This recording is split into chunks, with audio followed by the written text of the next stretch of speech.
Kenapa China diam? Ternyata lagi belajar dari konflik Iran vs Amerika? Pernah kepikiran enggak? Kenapa China terlihat diam saat konflik antara Iran dan Amerika Serikat memanas? Jangan salah, bisa jadi mereka bukan diam, tapi lagi belajar. Bagi China, konflik ini bukan sekadar perang biasa, tapi sebuah laboratorium militer nyata, laboratorium perang nyata.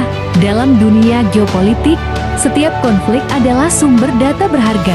Dan buat China, ketegangan Iran vs Amerika adalah kesempatan langka untuk melihat cara AS merespons tekanan, seberapa cepat mereka bereaksi, dan di mana titik lemahnya. Alih-alih ikut campur langsung, China memilih mengamati dari jauh tanpa risiko, tapi tetap dapat pelajaran besar. Selat Hormuz, titik lemah dunia. Semua mata tertuju pada Selat Hormuz. Kenapa? Karena ini adalah jalur sempit yang mengalirkan hampir sepertiga minyak dunia. Iran menunjukkan bahwa dengan menguasai titik sempit ini, mereka bisa mengganggu ekonomi global, menaikkan harga energi, dan memberi tekanan besar ke Amerika. Ini bukti bahwa tidak perlu lebih kuat, cukup lebih cerdas secara strategi asimetris. Iran tidak punya kekuatan militer sebesar Amerika, tapi mereka memainkan apa yang disebut strategi asimetris. Artinya, melawan kekuatan besar dengan cara yang tidak terduga.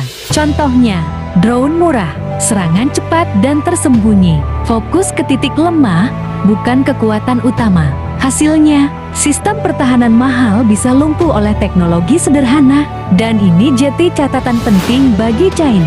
Perang modern bukan soal siapa paling kuat, tapi siapa paling efektif. Target berikutnya, Selat Taiwan. Sekarang bayangkan jika skenario ini terjadi di Selat Taiwan.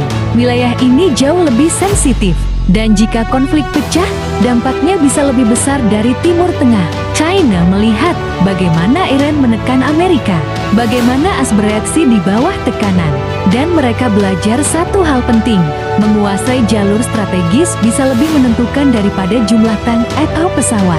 Uji teknologi tanpa perang 1 menit. Yang lebih menarik, China juga menggunakan konflik ini untuk uji coba teknologi secara tidak langsung.